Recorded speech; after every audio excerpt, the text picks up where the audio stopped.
Hello, everyone. My name is Dan Harrison. I'm the pastor here at Church of the Covenant in Lynchburg, Virginia. My heart is heavy today as I am kind of processing a lot of what we're seeing around the country, around the nation. This is at the heels or on the heels of some very tragic incidents that have happened recently. Breonna Taylor being shot down in her own home in Louisville, Kentucky. George Floyd being literally choked to death by police in Minneapolis, Minnesota.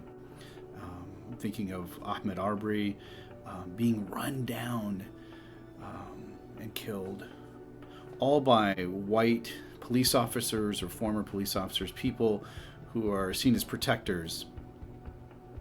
And this, of course, highlights some of the racial tension, certainly in our country, but racial history. You know, we have to remember who we all are and what our country is made up of. And our country has a long history of conquerors coming into this continent and dominating it. And that mentality is there. It's how we handle the land. It's how we handle, of course, the Indian peoples, the natives of this continent, from which I descend, and many of you do, and of course also the enslaved people that were brought here again as part of that domination. People caught the native tribal people of another continent brought here to work the land. And now that those things have been abolished, genocide has been abolished after the Indian Removal Act, and of course the subsequent capturing and removing of Indian peoples all over the western part of the United States as well. And then the enslaved people being emancipated, and then the Jim Crow era and the civil rights movement, voters' rights restored. But we still have vestiges of this kind of racism all throughout the country. And we see it manifest itself in these incidents that get caught on video. But to be honest, I'm sure they're a lot more pervasive than that, right? This is just the ones that we've seen or heard about. But there's so many others that go without notice. A lot of people talk about microaggressions against them as people of color. And there's no doubt that that's happening. And those are symptoms of a deeper issue. And then macroaggressions, I mean, these very explicit public lynchings, as it were, extrajudicial killings that people are doing to this day.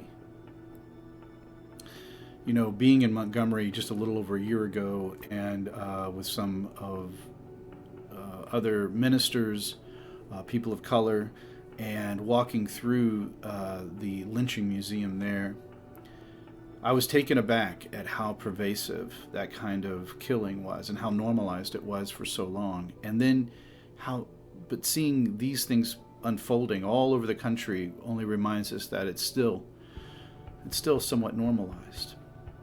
We have to disnormalize that. We have to stop it. And it's up to us to take it into our hands to change the attitudes, the mindset of the people of this country. It's no more, it cannot be a country of subjugators and subjugated. It cannot be a ruling class or a ruling race and or a disempowered, disenfranchised race. We have to come together. And we have to overthrow, if it were, those kinds of feelings, those kinds of attitudes, those prejudices, those otherizing of races. And it's not just our nation. I mean, the attitudes that people have against people of color, especially dark people of color, around the world is a reality, and we need to find it and root it out. That part of our psyche is toxic, and it is ill, and it is evil, and we've got to get rid of it. And this kind of attitude is seen in how we deal not only with people, we deal with the land, how we deal with the earth, how we deal with creation itself, how we deal with resources. this internal desire for self-preservation becomes very tribalistic, and it totally sees things in a us versus them kind of mentality. Of course, this is something not new, and it's been around since the beginning. But ever since we left the garden, if you will, ever since we entered into civilization or society as human beings, we have become more and more of that kind of mentality, us versus them. We have right, or they don't have right, and seeing people as threats to their own self-preservation or their own tribal preservation. We must make the difference, and we must change it. How do we do it? Our religions, our faith groups, our faith traditions have spoken out against this, but at times has used it also to wield power. But in general, at the heart, even of, for example, Judaism and the prophets of old crying out to not discriminate or to not forget the foreigners as they come into your land, treat them as your own countrymen. These kinds of ideas and these thoughts have been there since the beginning, a merciful, compassionate way of looking at one another from different races, different colors. Even, of course, Jesus, who is a Jew, going into the temple in that final week before he's crucified, is him becoming upset because he says, "You've taken my Father's house, a house of many nations, a house of prayer for many nations, many ethnos, many races, and you've turned it into a den of thieves." His anger was on display, and it was an anger about the lack of unity, and it wasn't about nationalism, and it wasn't about, he didn't want to see this kind of racial discrimination against other people, and obviously he was seeing something like that at the time. He himself was called a Samaritan, which is a different race and different religion, by the religious leaders of the day. In John chapter 8, they said, is this not the Samaritan? And referring to Jesus. And Jesus never denied. He never said, "I'm not a Samaritan." He threw in his lot with the Samaritans themselves at that moment and didn't say a thing. He didn't deny it. And that's how we need to be. We need to stand with one another. We need to be in the trenches. We need to suffer alongside one another, and be that presence of identity sharing or identity solidarity. We need to carry one another in this time in love and compassion, and to see this kind of toxicity in our mental psyche, this racism end. And I think about, of course, the other faiths too. I mean, the Prophet Muhammad, and even in Islam, there's an understanding of unity. There's this idea of unity that we don't see racial difference between one another. And it goes back to the main principles of those faiths. And of course, this is many faiths. You find in the core of the faith itself, and not in the power structures of the institutions or the corruption, you do find a love that the Creator is crying out to creation to be one. And this is the idea, not one where I don't see color in the sense of I understand that there is color and that there is difference. Let's say there's diversity in background, there's diversity in our ethnic makeup or our traditions or our culture.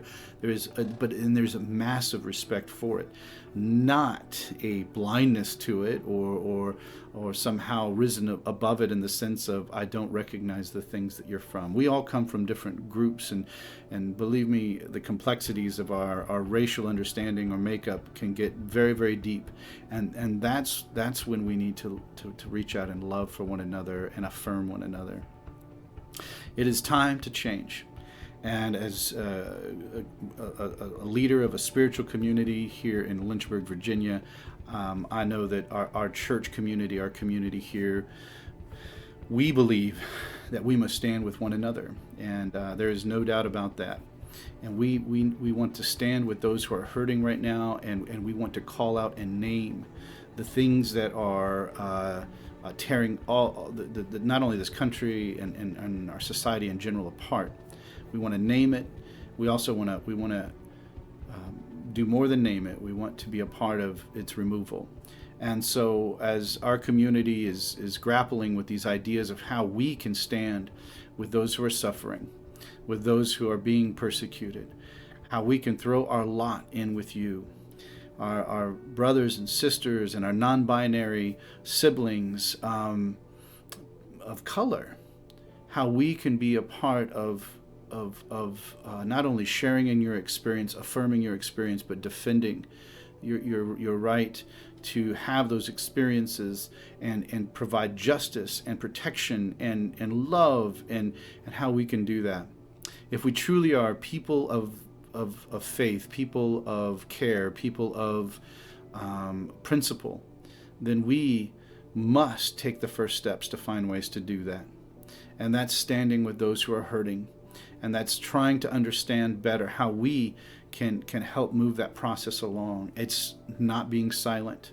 It's the silence, it's the liberal silence especially, that is often this complicity in this violent behavior. We, people of peace, people of faith, people of compassion, progressives, if you will, we must not stand idly by. We have to find ways to engage, find ways to extend the arm and the value of loving one's neighbor as oneself. And this is not exclusive to any one group. This is all of us together, Christians and other. All of us are one in this. It's not about one faith group or another, or people of no faith. It's about all of us coming together and finding ways to embrace one another and to stand for one another and to see justice, to see it happen, to see it really, really, really happen. And that's the gospel. That's what Jesus, the message that Jesus brought, but and many, many others. We are in this together, and we will stand with you to the end.